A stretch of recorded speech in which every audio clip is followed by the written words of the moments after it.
Good morning Odisha. आज मार्च 19 तारीख गुरुवार 30 टी गुरुत्वपूर्ण न्यूज उपरे आसंतु नजर पकाइबा। आपण मानक भल पाइबा स्वरूप गोटे गोटे लाइक निश्चित भाव रखिदेवे। चीन जाउतिबा रूसर तैलवाही जहाज भारत मुहांला। चीन जाउतिबा रूसर एक तैल जहाज अचानक दिग बदलाई भारत आसुची। रिपोर्ट मुताबक जहाज आक्वा टाइटन रूसर बाल्टिक सागर तेल नहीं बाहरी थिला। जहाजटी चीन रिजाओ बंदर रे पहुंचीबार थिला, किंतु दक्षिण चीन सागर रे एहा पहुंचीबा क्षणी निज रास्ता परिवर्तन कर देइछि। एबे एहा मार्च 21 रे न्यू मांगालोर रे पहुंचीबाकू जाउछि। भारत रूसटारू अचानक तैल क्रय बढ़ाई दैथिबारु एभଳି घटना घटिथिबा कुहा जाउछि। भारत रूसटारू मात्र गोटे सप्ताह प्राय 3 कोटी बैरेल अशोधित तैल किଣି सारलाणी। एही कारणरू जेउ जहाज प्रथमे चीन जाउथिला ताहा रास्ता बदलाई भारत मुहां हेबारे लागिछि। अति कमरे 7टी जहाज एभଳି करिथिबा जणा पड़िछि। जोजु एन नामक आउ एक टैंकर रूस क्रुश सागर काजाखस्तान तेल नहीं चीन जाउथिला, ताहा मध्य भारतर सिका बंदर अभिमुखे आसुछि।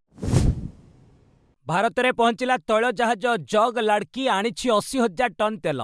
भारतीय जहाज जग लाड़की हरमुज प्रणाली पार करी बुधवार गुजरातर मुंद्रा बंदर में पहुंची। एथिरे 80,886 टन अशोधित तैल रही। यह द्वारा देश में कौन तैल अभाव रहिब नाही बोली आशा करा जाउछि।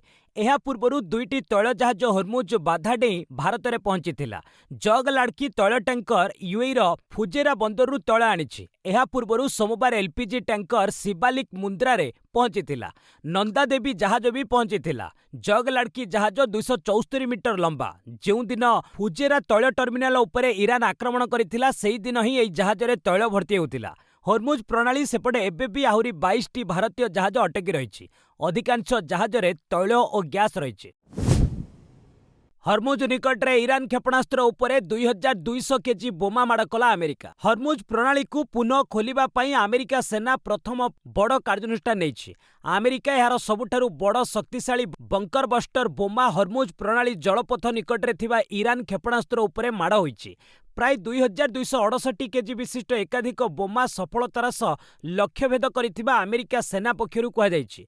एही स्थान रे थिबा ईरानी जहाज क्षेपणास्त्र अंतर्जातीय परिवहन पई विपद सृष्टि करिथिला। प्रकाशयोग्य अमेरिका एवं इस्राएल द्वारा आक्रमणर प्रतिशोध स्वरूप ईरान हरमुज प्रणाली को बंद कर देइथिला, जहा फଳରେ अंतर्जातीय तैल जोगाण रे बाधा पहुंचीथिला। हरमुज प्रणाली दे विश्वर 1/5 तेल जोगाण हेउथिला। ईरान एठारे जहाज चलाचल रे बाधा सृष्टि करिबा परे विश्वव्यापी तैल मूल्य रे वृद्धि घटिछि। ईरान को मेडिकल सहायता पठाइला भारत। इस्राएल अमेरिका एवं ईरान युद्ध मध्य भारत ईरान को मेडिकल सहायतार प्रथम बैच पठाइछि। सेथिरे जरूरी औषध और मेडिकल उपकरण रही। प्रतिक्रिया रे ईरान कठिन समय सहायता लगी भारतीय लोकों प्रति कृतज्ञता प्रकाश करिछि।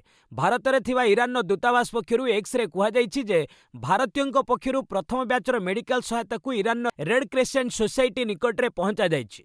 आमे भारतर दयालु लोकों प्रति हृदयरु कृतज्ञता प्रकाश करुछु।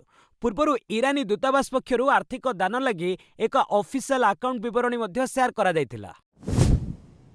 ट्रम्प को बयान क्यूबा को निश्चित हासिल करिबो। ईरान परे आगकू क्यूबा उपरे आक्रमण करिपारे अमेरिका। राष्ट्रपति डोनाल्ड ट्रम्प क्यूबा को हासिल करबाकू विचार करुथिबा प्रकाश करिसंती। ट्रम्प कहिसंती जीवन सारा से अमेरिका एवं क्यूबा संपर्क रे सुनी आसुचंती।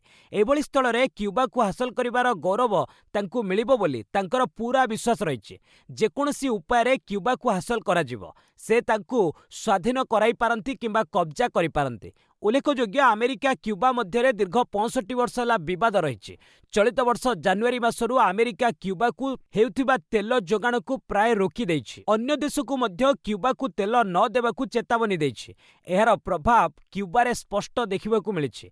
क्यूबा एबे गंभीर शक्ति संकट सामना करुछि। 9.6 कोटी जनसंख्या विशिष्ट ए देश में सोमवार इंधन अभाव जोगु विद्युत संकट गुरुतर हेबारु अनेक अंचल रे ब्लैकआउट होइतिला। ईरान दाबी युद्ध पर हरमुज दे गलानी 90 जहाज। मध्यप्राच्य युद्ध मध्य ईरान निकट में थिबा हरमुज प्रणाली भी प्रभावित होइछि। अनेक देशर जहाज को जीवाकू अनुमति मिलुनाई। इतिमध्य ईरान विदेश मंत्री अब्बास अराघची କହିଛନ୍ତି ଶତ୍ରୁ ଦେଶକୁ ଏହି ଜଳମାର୍ଗର ବ୍ୟବହାର ଲାଗି ଅନୁମତି ଦେବୁ ନାହିଁ। ତାଙ୍କ ଦୃଷ୍ଟିକୋଣରୁ ଏହା ଇରାନ ଅଧିକାରରେ ଥିବା ଏକ ଜଳମାର୍ଗ। ଯୁଦ୍ଧ ପରେ ଭବିଷ୍ୟତର ହର୍ମୁଜ ପ୍ରଣାଳୀ ଦେଇ ଜାହାଜର ଯାତାୟାତ ଲାଗି ନୂଆ ବ୍ୟବସ୍ଥା ଡିଜାଇନ କରିବାର ଆବଶ୍ୟକତା ରହିଛି। ଏହାଦ୍ୱାରା ଇରାନ ଏବଂ ଏହି ଅଞ୍ଚଳର ସ୍ୱାର୍ଥକୁ ଧ୍ୟାନରେ ରଖି ସ୍ପଷ୍ଟ ନିୟମାବଳୀ ଅନୁସାରେ ନୌଚାଳନା ଶାନ୍ତିପୂର୍ଣ୍ଣ ଭାବେ ବଜାୟ ରହିପାରିବ। ଯୁଦ୍ଧ ମଧ୍ୟରେ ବି ହର୍ମୁଜ ପ୍ରଣାଳୀ ଦେଇ ଜାହାଜର ଯିବା ଆସିବା ସମ୍ପୂର୍ଣ୍ଣ ବନ୍ଦ ହୋଇନାହିଁ। ଯୁଦ୍ଧ ଆରମ୍ଭ ପରଠାରୁ ଅଦ୍ୟାବଧି ପ୍ରାୟ 90ଟି ଜାହାଜ ଏହି ପ୍ରଣାଳୀ ପାର କରିସାରିଛନ୍ତି। ସେଥିରେ ତୈଳବାହୀ ଟ୍ୟାଙ୍କର ମଧ୍ୟ ସାମିଲ। ସୂଚନା ଥାଉ କି ହର୍ମୁଜ ପ୍ରଣାଳୀ ଦେଇ ବିଶ୍ୱର ପ୍ରାୟ 20% ତେଲ ଯୋଗାଣ ହୋଇଥାଏ। କେନ୍ଦ୍ର କ୍ୟାବିନେଟ୍ରେ 33,000 କୋଟିର ଭବ୍ୟ ଯୋଜନାକୁ ମଞ୍ଜୁରୀ। ପ୍ରଧାନମନ୍ତ୍ରୀ ନରେନ୍ଦ୍ର ମୋଦିଙ୍କ ଅଧ୍ୟକ୍ଷତାରେ ବସିଥିବା କେନ୍ଦ୍ର କ୍ୟାବିନେଟ୍ ବୈଠକରେ ବୁଧବାର 54,926 କୋଟି ଟଙ୍କାର ପ୍ରକଳ୍ପକୁ ମିଳିଛି ମଞ୍ଜୁରୀ। ଭାରତ ଔଦ୍ୟୋଗିକ ବିକାଶ ଯୋଜନା ବା ଭବ୍ୟକୁ ମିଳିଛି ଅନୁମୋଦନ। କେନ୍ଦ୍ର ବଜେଟ୍ 2026ର ରହିଥିବା ପ୍ରସ୍ତାବ ଅନ୍ତର୍ଗତ ଏ ଯୋଜନା ଅଧୀନରେ ସମଗ୍ର ଦେଶରେ 100ଟି ପ୍ଲଗ ଆଣ୍ଡ ପ୍ଲେସ୍ ଶିଳ୍ପ ପାର୍କ ବିକଶିତ କରିବା ପାଇଁ 33,660 କୋଟି ଟଙ୍କା ଆବଣ୍ଟନ କରାଯାଇଛି। ଏହି ସ୍କିମ୍ ଅଧୀନରେ 2026-27ରୁ 2031-32 ଏହି 6 ବର୍ଷ ପାଇଁ ଏକର ପିଛା କେନ୍ଦ୍ର ସରକାର 1 କୋଟି ଟଙ୍କା ପର୍ଯ୍ୟନ୍ତ ସହାୟତା ଯୋଗାଇବେ। ସରକାରୀ ଅନୁଦାନ ପାଇଁ ଅନୂନ୍ୟ 100 ଏକରର ଯୁକ୍ତ ଶିଳ୍ପ ପାର୍କ ଯୋଗ୍ୟ ରହିବ। ଯୋଜନାର ଉଦ୍ଦେଶ୍ୟ ବିଶ୍ୱସ୍ତରୀୟ ଔଦ୍ୟୋଗିକ ଢାଞ୍ଚା ପ୍ରସ୍ତୁତ କରିବା, ବିନିର୍ମାଣ ସମ୍ଭାବନାକୁ ଖୋଲିବା ଏବଂ ଭାରତର ଅଭିବୃଦ୍ଧି କାହାଣୀକୁ ଆଗକୁ ବଢ଼ାଇବା। କ୍ୟାବିନେଟ୍ରେ କପା ଏମ୍ଏସ୍ପି ବାବଦ 11,612 କୋଟି ମଞ୍ଜୁର। କେନ୍ଦ୍ର କ୍ୟାବିନେଟ୍ ବୈଠକରେ 2023-24 ଋତୁରେ କପା ପାଇଁ ସର୍ବନିମ୍ନ ସହାୟକ ମୂଲ୍ୟ ବାବଦ 11,712 କୋଟି ଟଙ୍କା ମଞ୍ଜୁର କରାଯାଇଛି। ଏହା ମାଧ୍ୟମରେ ପାଖାପାଖି 7.25 ଲକ୍ଷ ଚାଷୀ ଉପକୃତ ହେବେ। ହ୍ରାସ ପାଉଥିବା ବଜାର ଦରରୁ କପା ଚାଷୀଙ୍କୁ ଆଶ୍ୱସ୍ତି ଦେବା ପାଇଁ ସରକାର ଏ ନିଷ୍ପତ୍ତି ନେଇଛନ୍ତି। କଟନ କର୍ପୋରେସନ ଅଫ୍ ଇଣ୍ଡିଆକୁ ସର୍ବନିମ୍ନ ସହାୟକ ମୂଲ୍ୟ ଅଧୀନରେ 1,718 କୋଟି ଟଙ୍କାର ଫଣ୍ଡିଂକୁ ମଞ୍ଜୁରୀ ଦେଇଛି କ୍ୟାବିନେଟ୍। ଏହି ଫଣ୍ଡିଂର ଉଦ୍ଦେଶ୍ୟ ଚାଷୀଙ୍କ କଲ୍ୟାଣକୁ ମଜବୁତ କରିବା ଏବଂ ଆତ୍ମନିର୍ଭର ଭାରତ ଦୂରଦୃଷ୍ଟିକୁ ଆଗକୁ ବଢ଼ାଇବା। ଅନ୍ୟ ଏକ ନିଷ୍ପତ୍ତିରେ ବାରାବଙ୍କିରୁ ବହରାଇଚ ପର୍ଯ୍ୟନ୍ତ 4 ଲେନ୍ ଆକ୍ସେସ୍ ନିୟନ୍ତ୍ରିତ ଜାତୀୟ ରାଜପଥ ପାଇଁ 6,969 କୋଟି ଟଙ୍କା ମଞ୍ଜୁର ହୋଇଛି। 2026-27ରୁ 2030-31 ଅବଧି ପାଇଁ 2,584 କୋଟିର ଲଘୁ ଜଳ ବିଦ୍ୟୁତ୍ ବିକାଶ ଯୋଜନାକୁ ମଞ୍ଜୁରୀ ମିଳିଛି। ରାତି ତମାମ ଇସ୍ରାଏଲ ଉପରେ ଇରାନର ହମଲା, ୟୁଏଇକୁ ବି ମାଡ଼। ଇସ୍ରାଏଲ ଉପରେ ମଙ୍ଗଳବାର ରାତି ସାରା 100ରୁ ଅଧିକ ମିସାଇଲ ମାଡ଼ ହୋଇଛି। ଇରାନର ବିଦେଶ ମନ୍ତ୍ରୀ ଆବାସ ଆରାଘଚି ଆମେରିକା ଓ ଇସ୍ରାଏଲକୁ ଦେଇଛନ୍ତି କଡ଼ା ସନ୍ଦେଶ। କହିଛନ୍ତି ଶୀର୍ଷ ରାଷ୍ଟ୍ରୀୟ ସୁରକ୍ଷା ପରିଷଦ ସଚିବ ଅଲି ଲାରିଜାନିଙ୍କୁ ଆମେ ହରାଇଛୁ। ଏଥିରେ ସାରା ଦେଶ ସ୍ତବ୍ଧ। ଇସଲାମିକ ରେଭଲ୍ୟୁସନାରୀ ଗାର୍ଡ କର୍ପସ ଗୋଟି ଗୋଟି କରି ସବୁ ଅନ୍ୟାୟର ପ୍ରତିଶୋଧ ନେବ। ଏହାଛଡ଼ା ସଂଯୁକ୍ତ ଆରବ ଏମିରେଟ୍ସର ଏକ ବାୟୁସେନା ଘାଟି ଉପରେ ବି ହମଲା କରିଛି ଇରାନ। ଅଷ୍ଟ୍ରେଲିଆର ପ୍ରଧାନମନ୍ତ୍ରୀ ଆନ୍ଥୋନି ଆଲବାନିଜ୍ କହିଛନ୍ତି ୟୁଏଇର ଏକ ଏୟାରବେସ୍ ନିକଟରେ ଇରାନର ମିସାଇଲ ପଡ଼ିଥିଲା। ଏହା ଯୋଗୁଁ ଏକ ଆବାସିକ କୋଠା ଏବଂ ମେଡିକାଲ ସେଣ୍ଟର କ୍ଷତିଗ୍ରସ୍ତ ହୋଇଛି, କିନ୍ତୁ କେହି ମୃତାହତ ହୋଇନାହାନ୍ତି। ଆମେରିକାର ଗୁଇନ୍ଦା ମନ୍ତ୍ରୀ ଓ ଲାରିଜାନିଙ୍କ ମୃତ୍ୟୁ ପରେ ଏବେ ଆରାଘଚିଙ୍କ ଉପରେ ଦାୟିତ୍ୱ ବୋଝ ବଢ଼ିଯାଇଛି। ଇସ୍ରାଏଲର ଦାବି, ଏୟାର ଷ୍ଟ୍ରାଇକ୍ରେ ଇରାନର ଗୁଇନ୍ଦା ମନ୍ତ୍ରୀଙ୍କ ପ୍ରାଣହାନୀ।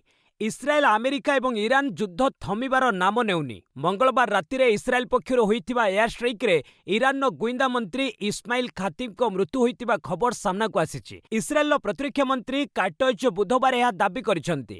କାଟଜ୍ ଆହୁରି କହିଛନ୍ତି ପ୍ରଧାନମନ୍ତ୍ରୀ ବେଞ୍ଜାମିନ୍ ନେତାନ୍ୟାହୁ ଏବଂ ସେ ବିନା କୌଣସି ଅତିରିକ୍ତ ମଞ୍ଜୁରୀରେ ସେନାକୁ ଇରାନର ବରିଷ୍ଠ ଅଧିକାରୀଙ୍କୁ ଟାର୍ଗେଟ କରି ନିପାତ କରିବାର ଅଧିକାର ଦେଇଛନ୍ତି। ତେହରାନରେ ଖାତିବଙ୍କ ଠିକଣାକୁ ଟାର୍ଗେଟ କରି ଆକ୍ରମଣ କରାଯାଇଥିଲା। ଖାତିବ ନିକଟରେ ଇରାନରେ ସରକାର ବିରୋଧୀ ବିକ୍ଷୋଭକୁ ନିୟନ୍ତ୍ରଣ କରିବାରେ ଗୁରୁତ୍ୱପୂର୍ଣ୍ଣ ଭୂମିକା ନିର୍ବାହ କରିଥିଲେ। ଇସ୍ମାଇଲ ଖାତିବ ଜଣେ ଶିଆ ଧର୍ମଗୁରୁ ଥିଲେ, ଯିଏକି ଇରାନର ନ୍ୟାୟପାଳିକା ଏବଂ ଗୁଇନ୍ଦା ମନ୍ତ୍ରଣାଳୟରେ ବିଭିନ୍ନ ପଦରେ କାମ କରିଥିଲେ। 1980 ଦଶକରେ ଇରାକ-ଇରାନ ଯୁଦ୍ଧ ସମୟରେ ସେ ଇରାନ ରିଭଲ୍ୟୁସନାରୀ ଗାର୍ଡ କର୍ପସରେ ଯୋଗ ଦେଇ ଲଢ଼ିଥିଲେ। 2021 ଅଗଷ୍ଟରେ ତାଙ୍କୁ ଗୁଇନ୍ଦା ମନ୍ତ୍ରୀ କରାଯାଇଥିଲା।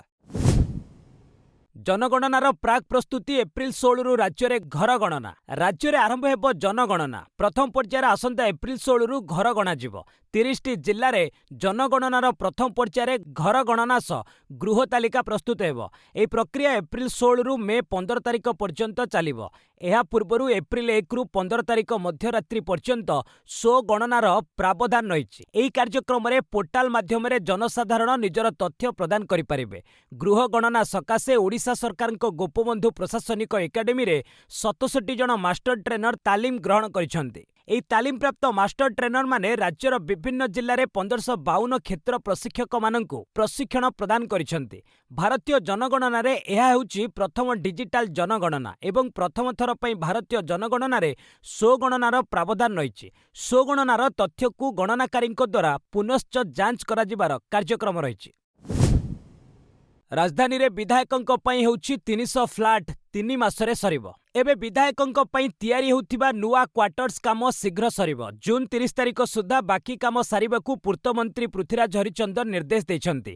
ନିର୍ମାଣାଧୀନ ବିଧାୟକ ଆବାସିକ କମ୍ପ୍ଲେକ୍ସ କାମ ବୁଲି ଦେଖିବା ସହ ସେ ଓବିସିସିକୁ ଏହି ନିର୍ଦ୍ଦେଶ ଦେଇଛନ୍ତି। ଏହି ଆବାସିକ କମ୍ପ୍ଲେକ୍ସରେ 6ଟି ଟାୱାର ଅଛି। ମୋଟ 300ଟି ଫ୍ଲାଟ୍ ତିଆରି ହୋଇଛି।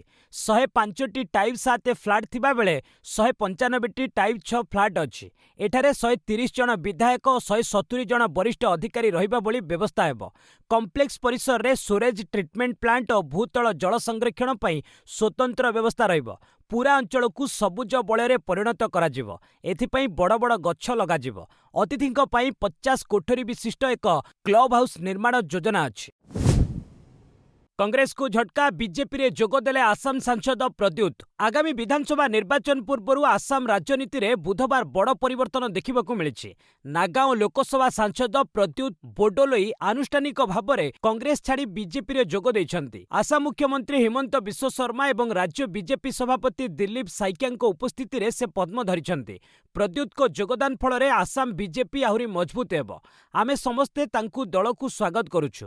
ଆଗାମୀ ବିଧାନସଭା ନିର୍ବାଚନରେ ତାଙ୍କୁ ଲଢ଼ିବାକୁ ଟିକେଟ୍ ଦିଆଯାଉ ବୋଲି କେନ୍ଦ୍ରୀୟ ନେତୃତ୍ୱଙ୍କ ନିକଟରେ ସୁପାରିଶ କରାଯିବ ବୋଲି ମୁଖ୍ୟମନ୍ତ୍ରୀ ହିମନ୍ତ କହିଛନ୍ତି। ଉଲ୍ଲେଖଯୋଗ୍ୟ, ପ୍ରଦ୍ୟୁତ ଗତକାଲି କଂଗ୍ରେସରେ ତାଙ୍କର ସମସ୍ତ ପଦବୀ ଏବଂ ପ୍ରାଥମିକ ସଦସ୍ୟତାରୁ ଇସ୍ତଫା ଦେଇଥିଲେ। ଏହାର 24 ଘଣ୍ଟା ପରେ ସେ ବିଜେପିରେ ସାମିଲ ହେବା କଂଗ୍ରେସ ପାଇଁ ବଡ଼ ଝଟକା। ଦିଲ୍ଲୀର ପାଲମ ମେଟ୍ରୋ ଷ୍ଟେସନ ନିକଟରେ ଭୟଙ୍କର ଅଗ୍ନିକାଣ୍ଡ, 12 ଲୋକଙ୍କ ମୃତ୍ୟୁ। 2 ଦିନ ତଳେ ଓଡ଼ିଶାର ସର୍ବବୃହତ ମେଡିକାଲ ଏସ୍ସିବିରେ ନିଆଁ ଲାଗି 13 ଲୋକଙ୍କର ମୃତ୍ୟୁ ଘଟିଥିଲା। ଏହି ଘଟଣା ମନରୁ ନ ଲିଭୁଣୁ ଜାତୀୟ ରାଜଧାନୀ ନୂଆଦିଲ୍ଲୀରେ ବୁଧବାର ସକାଳେ ଭୟଙ୍କର ଅଗ୍ନିକାଣ୍ଡ ଘଟିଛି। ଦକ୍ଷିଣ ପଶ୍ଚିମ ଦିଲ୍ଲୀର ପାଲମ ମେଟ୍ରୋ ଷ୍ଟେସନ ନିକଟରେ ଏକ ଆବାସିକ କୋଠାରେ ଅଗ୍ନିକାଣ୍ଡ ଘଟି 12 ଜଣ ଲୋକ ଜୀବନ୍ତ ଦଗ୍ଧ ହୋଇଯାଇଛନ୍ତି। ମୃତଙ୍କ ମଧ୍ୟରେ ଅଧିକାଂଶ ମହିଳା ଓ ଶିଶୁ ରହିଛନ୍ତି।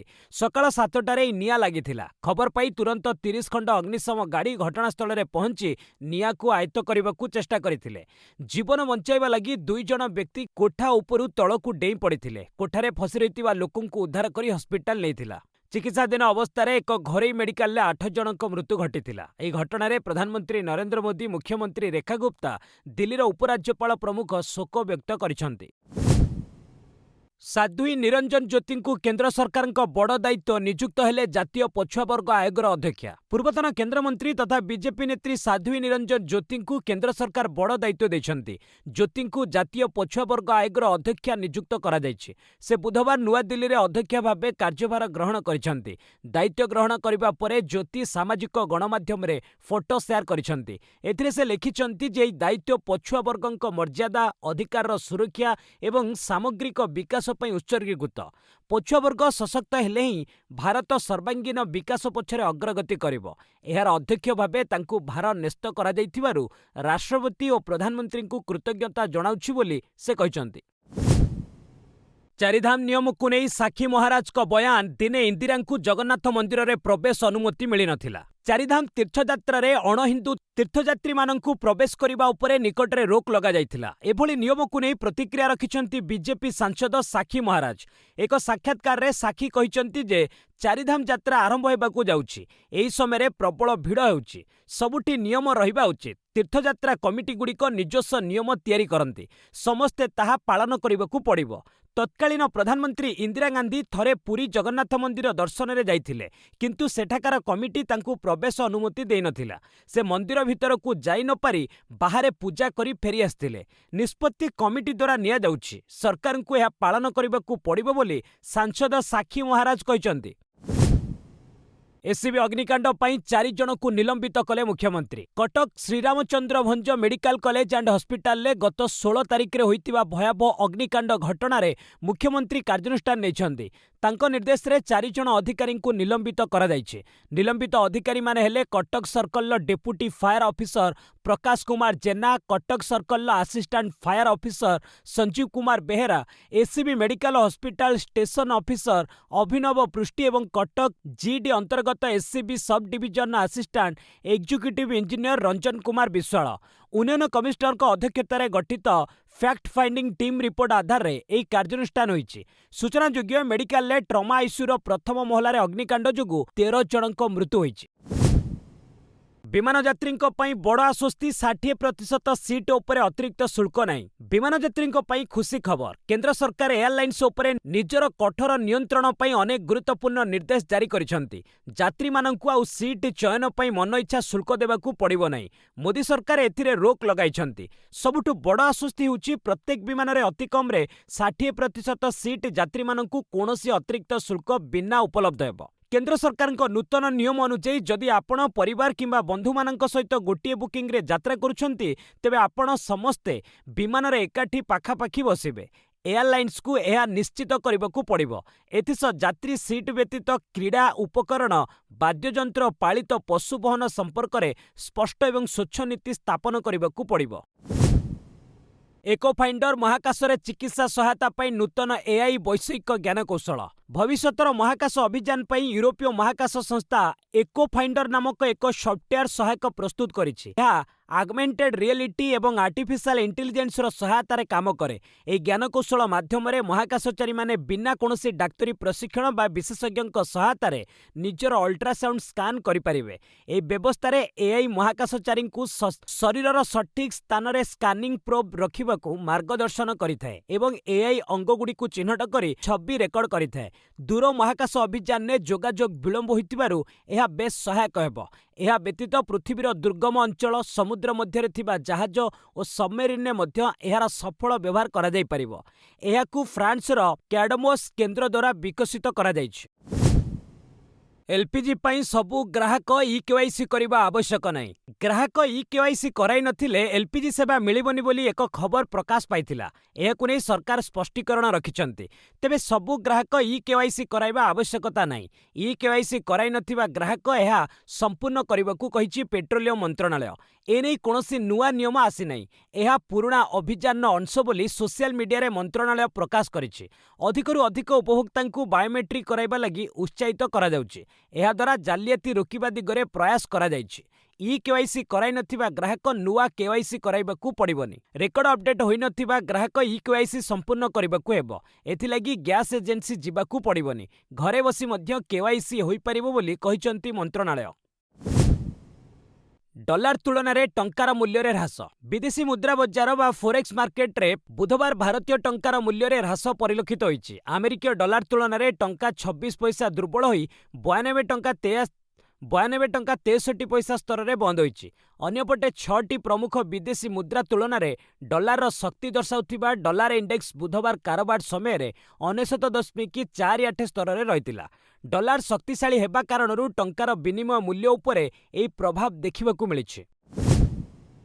सेंसेक्स 633 पॉइंट और निफ्टी रे 197 पॉइंट वृद्धि। आईटी एवं रियल्टी सेक्टर शेयर रे वृद्धि जोगु बुधवार भारतीय शेयर बाजार 0.83% वृद्धि सह बंद होईछि। सेंसेक्स 633 पॉइंट बढ़ी 76,704 स्तर में बंद होइतिबा बेले निफ्टी 197 पॉइंट वृद्धि सह 23,778 स्तर में पहुंची। पश्चिम एशिया संघर्ष जोगु गत सप्ताह होइतिबा बड़ धरणर ह्रास परे बजार एबे क्रमागत तृतीय दिन पई लाभरे रहिछि। सेंसेक्स रो 30टी कंपनी मध्यरु 24टी कंपनीर शेयर लाभरे रहिछि। प्रमुख लाभवान कंपनी मध्यरे एटर्नाल, टेक महिंद्रा एवं इन्फोसिस रहिछन्ति। अन्यपटे एनटीपीसी और हिंदुस्तान यूनिलीवर सामान्य ह्रास सहित बंद होईछि। बीएसई रे मोट 3,202टी कंपनीर शेयर मूल्य वृद्धि पाइथिबा बेले बजार स्थिति सुदृढ़ रहिछि। बिटकॉइन मूल्य रे बड़ ह्रास। ईरान रे युद्ध संकट और मुद्रास्फीति साजिला बाधक। ईरान रे बढ़ुतिबा सामरिक उत्तेजना एवं अमेरिका रे आशाठारु अधिक मुद्रास्फीति जोगु बिटकॉइन समेत अन्य क्रिप्टोकरेन्सी मूल्य ह्रास पाइछि। $74,000 स्तर में थिबा बिटकॉइन वर्तमान $72,300 को खसी आसिछि। ईरान और इस्राएल मध्य युद्ध परिस्थिति जोगु औषधित तैल दर वृद्धि पाई बैरेल पिछा प्राय $96 रे पहुंची। ଅନ୍ୟପଟେ ଆମେରିକା ଉତ୍ପାଦକ ମୂଲ୍ୟ ସୂଚକାଙ୍କ ଫେବୃଆରୀରେ 0.7% ବୃଦ୍ଧି ପାଇବା ପରେ ସୁଧହାର ହ୍ରାସ ନେଇ ଅନିଶ୍ଚିତତା ଦେଖାଦେଇଛି। ଏହାର ପ୍ରଭାବରେ ଇଥର, ସୋଲାନା ଏବଂ ସୁନା ମୂଲ୍ୟରେ ମଧ୍ୟ ହ୍ରାସ ଘଟିଛି। ଆମେରିକା ଫେଡେରାଲ ରିଜର୍ଭର ଆଗାମୀ ବୈଠକ ନୀତି ଉପରେ ଏବେ ବଜାରର ନଜର ରହିଛି। ରାଜ୍ୟର ରପ୍ତାନି 12% ହାରରେ ବଢୁଛି। 24-25ରେ 92,000 କୋଟି ରପ୍ତାନି। 2019-20 ବେଳକୁ ରାଜ୍ୟର ରପ୍ତାନି 51.75 ହଜାର କୋଟି ଟଙ୍କା ଥିଲା। ଏହା ପରଠୁ ଓଡ଼ିଶାର ରପ୍ତାନି ବାର୍ଷିକ 12.3% ହାରରେ ବଢୁଛି। 2024-25 ଅବଧିରେ ରାଜ୍ୟ ମୋଟ 92.94 ହଜାର କୋଟିର ସାମଗ୍ରୀ ରପ୍ତାନି କରିଛି। ମୋଟ ରପ୍ତାନିରେ ମର୍ଚାଣ୍ଡାଇଜ୍ ବା ସାମଗ୍ରୀ ବର୍ଗ 92.5% ବା 85.4 ହଜାର କୋଟି ଟଙ୍କା ଯୋଗଦାନ ଦେଇଛି। ସେବା କ୍ଷେତ୍ରର ଅଂଶ ରହିଛି 6.94 ହଜାର କୋଟି। ଏହି କ୍ଷେତ୍ର ଏବେ ରାଜ୍ୟରେ ଧୀରେ ଧୀରେ ଦୃଢ଼ତା ଦେଖାଉଛି। ମୋଟ ରପ୍ତାନିରେ ଅଂଶ ରହିଛି 7.5%। ଏହି ବର୍ଗ ବାର୍ଷିକ 12.6% ଅଭିବୃଦ୍ଧି ହାସଲ କରିଛି। 2019-20ରେ ଏହି କ୍ଷେତ୍ରର ଅଂଶ 47.24 ହଜାର କୋଟି ଟଙ୍କା ଥିଲା, ଯାହା 2024-25ରେ 85.54 ହଜାର କୋଟିକୁ ବଢ଼ିଛି। କୁଲଦୀପଙ୍କ ରିସେପ୍ସନରେ ଯୋଗଦେଲେ ଗମ୍ଭୀର, ଜାଡେଜା, ପନ୍ତ। ଟି20 ବିଶ୍ୱକପ୍ ଚମ୍ପିୟନ ହେବା ପରେ ଭାରତୀୟ କ୍ରିକେଟର କୁଲଦୀପ ଯାଦବ ବିବାହ ବନ୍ଧନରେ ଆବଦ୍ଧ ହୋଇଛନ୍ତି। ଗତ 14 ତାରିଖରେ କୁଲଦୀପ ତାଙ୍କ ବାନ୍ଧବୀ ବଂଶିକା ଚଡ୍ଡାଙ୍କୁ ବିବାହ କରିଛନ୍ତି। ମସୁରୀରେ ଏହି ବିବାହ ଅନୁଷ୍ଠିତ ହୋଇଥିଲା। ଏହାପରେ କୁଲଦୀପ ତାଙ୍କ ଘରୋଇ ସହର ଲକ୍ଷ୍ନୌରେ ଗତକାଲି ବିବାହ ଭୋଜିର ଆୟୋଜନ କରିଥିଲେ, ଯେଉଁଥିରେ କ୍ରିକେଟ ସମେତ ରାଜନୀତିର ଅନେକ ପ୍ରମୁଖ ବ୍ୟକ୍ତି ଯୋଗ ଦେଇଥିଲେ। ଏହି ଭବ୍ୟ କାର୍ଯ୍ୟକ୍ରମରେ ବହୁ ପୂର୍ବତନ ବର୍ତ୍ତମାନର ଭାରତୀୟ କ୍ରିକେଟର ସାମିଲ ହୋଇଥିଲେ। ସେମାନଙ୍କ ମଧ୍ୟରେ ଟିମ୍ ଇଣ୍ଡିଆର ମୁଖ୍ୟ କୋଚ୍ ଗୌତମ ଗମ୍ଭୀର, ଅଲରାଉଣ୍ଡର ରବୀନ୍ଦ୍ର ଜାଡେଜା, ଋଷଭ ପନ୍ତ ପ୍ରମୁଖ ରହିଥିଲେ। ସେହିଭଳି ପୂର୍ବତନ କ୍ରିକେଟର ଶିଖର ଧାୱନ ତାଙ୍କ ପତ୍ନୀ ସୋଫି ସାଇନଙ୍କ ସହିତ ରିସେପ୍ସନରେ ଯୋଗ ଦେଇଥିଲେ। ଯୁବ ବ୍ୟାଟର ଯଶସ୍ୱୀ ଜୟସ୍ୱାଲ ମଧ୍ୟ ଯୋଗଦେଇ ଭୋଜିର ମଜା ଉଠାଇଥିଲେ। ୟୁଇଏଫଏ ଚାମ୍ପିୟନ୍ସ ଲିଗ୍ କ୍ୱାର୍ଟରରେ ରିଅଲ ମାଦ୍ରିଦ, ଆର୍ସେନାଲ। ଚଳିତ ୟୁଇଏଫଏ ଚାମ୍ପିୟନ୍ସ ଲିଗ୍ରେ Real Madrid, Paris Saint Germain, Arsenal ଓ ସ୍ପୋର୍ଟିଂ କ୍ୱାର୍ଟର ଫାଇନାଲରେ ପ୍ରବେଶ କରିଛନ୍ତି। Manchester City, Chelsea, Bayer Leverkusen ଭଳି ଶକ୍ତିଶାଳୀ ଦଳ ପରାଜିତ ହୋଇ ବିଦାୟ ନେଇଛନ୍ତି। ରାଉଣ୍ଡ 16 ଦ୍ୱିତୀୟ ଲେଗ୍ରେ ରିଅଲ ମାଦ୍ରିଦ 2-1 ଗୋଲରେ ମାଞ୍ଚେଷ୍ଟର ସିଟିକୁ ପରାସ୍ତ କରିଥିଲା। ଆର୍ସେନାଲ ଦ୍ୱିତୀୟ ଲେଗ୍ ମୁକାବିଲାରେ ଲିଭରକୁସେନକୁ 2-0 ଗୋଲରେ ହରାଇଥିଲା। ପ୍ୟାରିସ୍ ସେଣ୍ଟ ଜର୍ମେନ ଚେଲସିକୁ 3-0 ଗୋଲରେ ହରାଇଥିଲା। ସ୍ପୋର୍ଟିଂ ଓ ବୋର୍ଡୋ ମଧ୍ୟରେ ମ୍ୟାଚ୍ ସଂଘର୍ଷପୂର୍ଣ୍ଣ ରହିଥିଲା। ପ୍ରଥମ ଲେଗ୍ ମୁକାବିଲାରେ ବୋର୍ଡୋ 3-0 ଗୋଲରେ ବିଜୟ ହାସଲ କରିଥିଲା। ଦ୍ୱିତୀୟ ଲେଗ୍ରେ ସ୍ପୋର୍ଟିଂ ଲଢୁଆ ଖେଳ ପ୍ରଦର୍ଶନ କରି 5-0 ଗୋଲରେ ବିଜୟୀ ହେବା ସହ କ୍ୱାର୍ଟରରେ ପ୍ରବେଶ କରିଥିଲା। ସନରାଇଜର୍ସର ଅଧିନାୟକ ହେବେ ଇଶାନ କିଶନ, ଅଭିଷେକ ଉପ ଅଧିନାୟକ। ଆସନ୍ତା 28 ତାରିଖରୁ ଆରମ୍ଭ ହେବାକୁ ଯାଉଥିବା ଆଇପିଏଲ୍ 19 ସିଜନ୍ ପାଇଁ ବିସ୍ଫୋରକ ବ୍ୟାଟର ତଥା ୱିକେଟ୍ କିପର ଇଶାନ କିଶନଙ୍କୁ ସନରାଇଜର୍ସ ହାଇଦ୍ରାବାଦ ଦଳ ଅସ୍ଥାୟୀ ଅଧିନାୟକ ନିଯୁକ୍ତ କରିଛି। ଅଭିଷେକ ଶର୍ମା ଉପ ଅଧିନାୟକ ଦାୟିତ୍ୱ ପାଇଛନ୍ତି। ଦଳର ସ୍ଥାୟୀ ଅଧିନାୟକ ଥିବା ଅଷ୍ଟ୍ରେଲିଆ ଖେଳାଳି ପ୍ୟାଟ୍ କମିନ୍ସ ଏପର୍ଯ୍ୟନ୍ତ ଫିଟ୍ ହୋଇନାହାନ୍ତି। ଏଥର ଆଇପିଏଲ୍ରେ ସେ ଅଧିକାଂଶ ମ୍ୟାଚ୍ ଖେଳିବା ନେଇ ଆଶଙ୍କା ରହିଛି। ତେଣୁ ତାଙ୍କ ଅନୁପସ୍ଥିତିରେ କିଶନ ଦଳର ନେତୃତ୍ୱ ନେବେ। କମିନ୍ସ ଆହତ ଥିବାରୁ ଗତ ଟି20 ବିଶ୍ୱକପ୍ ଖେଳିନଥିଲେ। କିଶନ ସମ୍ପ୍ରତି ଚମତ୍କାର ଫର୍ମରେ ରହିଛନ୍ତି। ଗତ ଟି20 ବିଶ୍ୱକପ୍ରେ ସେ 317 ରନ୍ ସଂଗ୍ରହ କରି ଭାରତକୁ ଚମ୍ପିୟନ କରାଇଥିଲେ। ଧୋନି 7 ନମ୍ବର ଜର୍ସି ଛାଡ଼ିବା ନେଇ ଚର୍ଚ୍ଚା। ଏଥର ଆଇପିଏଲ୍ରେ ଚେନ୍ନାଇ ସୁପର କିଙ୍ଗସର ଷ୍ଟାର ଖେଳାଳି ମହେନ୍ଦ୍ର ସିଂ ଧୋନି ତାଙ୍କର ଚିରାଚରିତ 7 ନମ୍ବର ଜର୍ସି ଛାଡ଼ିବା ନେଇ ସଙ୍କେତ ମିଳିଛି। ଏହା ବଦଳରେ ଧୋନି ଏଥର 8 ନମ୍ବର ଜର୍ସି ପରିଧାନ କରି ଖେଳିବେ। ସୋସିଆଲ ମିଡିଆରେ ଏହାକୁ ନେଇ ଚର୍ଚ୍ଚା ଜୋର ଧରିଛି। ଫେସବୁକ୍ରେ ଧୋନି ଏକ ଭିଡିଓ ସେୟାର କରି ଲେଖିଛନ୍ତି ଯେ କିଛି ନମ୍ବର ତୁମ ସହିତ ରହିଥାଏ। ମୋ ପାଇଁ ନମ୍ବର 7 ସେମାନଙ୍କ ମଧ୍ୟରୁ ଗୋଟିଏ। କିନ୍ତୁ ଆଜି ମୁଁ ଏହାକୁ 8ରେ ପରିବର୍ତ୍ତନ କରୁଛି। କିନ୍ତୁ ଆଇପିଏଲ୍ କ୍ୟାରିୟରର ଶେଷ ପର୍ଯ୍ୟାୟରେ ଧୋନି କାହିଁକି ତାଙ୍କ ପସନ୍ଦର ଜର୍ସିକୁ ପରିବର୍ତ୍ତନ କରୁଛନ୍ତି ତାହାକୁ ନେଇ ପ୍ରଶଂସକଙ୍କ ମନରେ ପ୍ରଶ୍ନ ଉଠିଛି। ତେବେ ପ୍ରଦର୍ଶିତ କରାଯାଇଥିବା ଜର୍ସିଟି ନୀଳ ରଙ୍ଗର ହୋଇଥିବାରୁ ଏହାକୁ ନେଇ ମଧ୍ୟ ନାନା ଆଲୋଚନା ହେଉଛି। ଯେହେତୁ ସିଏସ୍କେର ଜର୍ସିର ରଙ୍ଗ ହଳଦିଆ, ତେଣୁ ଏହା ପଛରେ ଆଉ କିଛି କାରଣ ଥାଇପାରେ ବୋଲି ଚର୍ଚ୍ଚା ହେଉଛି। ରାହୁଲ ଗାନ୍ଧୀଙ୍କୁ ଟପୋରି କହି ବିବାଦରେ କଙ୍ଗନା ରନୱତ। ଅଭିନେତ୍ରୀରୁ ସାଂସଦ ବନିଥିବା କଙ୍ଗନା ରନୱତ ପୁଣି ଥରେ ଏକ ବିବାଦୀୟ ବୟାନ ଦେଇ ଚର୍ଚ୍ଚାକୁ ଆସିଛନ୍ତି। ଲୋକସଭା ବିରୋଧୀ ଦଳର ନେତା ରାହୁଲ ଗାନ୍ଧୀଙ୍କୁ ଟପୋରି ବୋଲି ସମ୍ବୋଧିତ କରିଛନ୍ତି କଙ୍ଗନା। କଙ୍ଗନା କହିଛନ୍ତି ଯେ ଆମେ ମହିଳାମାନେ ତାଙ୍କୁ ଦେଖି ବହୁତ ଅସହଜ ଅନୁଭବ କରୁଛୁ। ରାହୁଲ ଜଣେ ଟପୋରି ପରି ଦେଖାଯାଆନ୍ତି। ଯେକୌଣସି ବ୍ୟକ୍ତିଙ୍କୁ ବାଧା ଦେବା ଆରମ୍ଭ କରନ୍ତି। ତୁ ସମ୍ବୋଧିତ କରି କଥା ହୋଇଥାନ୍ତି। ଯଦି କେହି ସାକ୍ଷାତକାର ଦେଉଛନ୍ତି ତେବେ ରାହୁଲ ଲୋକଙ୍କୁ ହଟ୍ କରି ଡାକିଥାନ୍ତି। ତାଙ୍କ ଆଚରଣ ବହୁତ ଅସହଜ ବୋଲି କଙ୍ଗନା ଅଭିଯୋଗ ଆଣିଛନ୍ତି। କଙ୍ଗନା ଆହୁରି ମଧ୍ୟ କହିଛନ୍ତି ଯେ ରାହୁଲ ତାଙ୍କ ଭଉଣୀ ପ୍ରିୟଙ୍କାଙ୍କ ଠାରୁ କିଛି ଶିଖିବା ଉଚିତ। ପ୍ରିୟଙ୍କା ଗାନ୍ଧୀଙ୍କ ଆଚରଣ ବହୁତ ଭଲ, କିନ୍ତୁ ରାହୁଲ ଗାନ୍ଧୀଙ୍କୁ ଦେଖି ଲଜ୍ଜା ଲାଗୁଛି। କଙ୍ଗନାଙ୍କ ଏହି ମନ୍ତବ୍ୟକୁ ନେଇ ଏବେ ରାଜନୀତି ବେଶ୍ ସରଗରମ ହୋଇଛି। ଧୁରନ୍ଧର 2 ପାଇଁ ରଣବୀରଙ୍କ ଧମାକା ରିଲିଜ୍ ପୂର୍ବରୁ 130 କୋଟିରୁ ଅଧିକ ଅଗ୍ରିମ ବୁକିଂ। ମୁମ୍ବାଇରେ ଅନୁଷ୍ଠିତ ଧୁରନ୍ଧର ଦି ରିଭେଞ୍ଜର ଭବ୍ୟ ଅଡିଓ ଲଞ୍ଚରେ ଅଭିନେତା ରଣବୀର ସିଂ ନିଜର ଜବରଦସ୍ତ ଶୈଳୀରେ ପ୍ରଶଂସକଙ୍କ ମନ ଜିଣିଛନ୍ତି। ଆଦିତ୍ୟ ଧରଙ୍କ ନିର୍ଦ୍ଦେଶିତ ଏହି ସ୍ପାଏ ଆକ୍ସନ ଥ୍ରିଲରକୁ ନେଇ ଦର୍ଶକଙ୍କ ମଧ୍ୟରେ ଅଦ୍ଭୁତପୂର୍ବ ଉତ୍ସାହ ଦେଖିବାକୁ ମିଳିଛି। ରିପୋର୍ଟ ଅନୁସାରେ ଫିଲ୍ମଟି ମାର୍ଚ୍ଚ 19ରେ ରିଲିଜ୍ ହେବାକୁ ଥିବାବେଳେ ଏହା ମାର୍ଚ୍ଚ 18ରୁ ପେଡ୍ ପ୍ରିଭ୍ୟୁ ଶୋ ମାଧ୍ୟମରେ ପରଦାକୁ ଆସିବ। ବର୍ତ୍ତମାନ ସୁଦ୍ଧା ଏହି ଚଳଚ୍ଚିତ୍ରଟି ବିଶ୍ୱବ୍ୟାପୀ 130 କୋଟିରୁ ଅଧିକ ଟଙ୍କାର ଅଗ୍ରିମ ବୁକିଂ କରି ନୂଆ ରେକର୍ଡ ସୃଷ୍ଟି କରିଛି। ରଣବୀର କହିଛନ୍ତି ଯେ ଭାରତ ସମେତ ବିଦେଶରେ ଏହି ଫିଲ୍ମକୁ ନେଇ ଯେଉଁ କ୍ରେଜ୍ ରହିଛି ତାହା ଦେଖି ପୁରା ଟିମ୍ ଉତ୍ସାହିତ ଅଛନ୍ତି।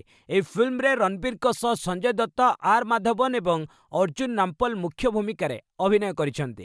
ଏହା ହିନ୍ଦୀ, ତାମିଲ, ତେଲୁଗୁ, ମାଲାୟାଲମ ଏବଂ କନ୍ନଡ଼ ଭାଷାରେ ମୁକ୍ତିଲାଭ କରିବ। ବସ୍ ଆଜି ପାଇଁ ଏଇଠି ରଖିବା, ପୁଣି ନେଇ ଆସିବି ଲେଟେଷ୍ଟ ଅପଡେଟ୍। ସେ ପର୍ଯ୍ୟନ୍ତ ବିଦାୟ ନେଉଛି। ଜୟ ହିନ୍ଦ, ଜୟ ଭାରତ।